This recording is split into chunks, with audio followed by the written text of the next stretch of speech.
लो दोस्तों, तो आज है सैटरडे और आज हमारा टर्न है क्रॉप प्रोडक्शन टेक्नोलॉजी के प्रैक्टिकल का और हमारी मूंगफली की बुआई का। तो हम लग गए हैं अपने काम पे।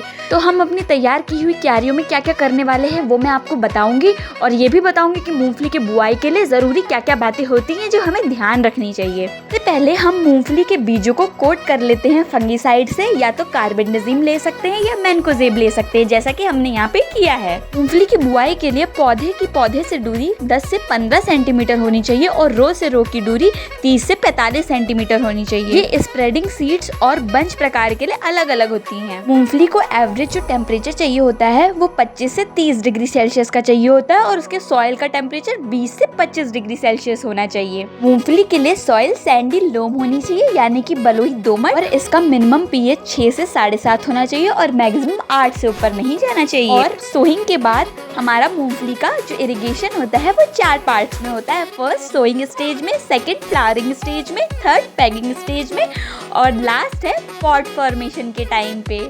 यहाँ पे हमारी बुआई हो चुकी है। बुआई करने के बाद हम निकल जाते हैं अपने घर की तरफ। वहीं रास्ते में हम देखते हैं कि एक वैगनार और एक ट्रक की टक्कर हो गई होती है, जिसकी वजह से वैगनार वाले भैया को बहुत ज़्यादा नुकसान हो गया होता है और वहीं पे इसी पे चर्चा चल रही होती है। फिर हम आगे पहुँचते ही जादव चौराहे पे देखते हैं कि एक पुलिस वाले और रिक्शे वाले की थोड़ी बहस हो गई होती। आज तो पता नहीं क्या ही हो रहा है, हमें इतनी सारी भड़की गई कार दिख रही है। ये देखिए एक और कार। चलिए आज के लिए इतना ही, ओके बाय।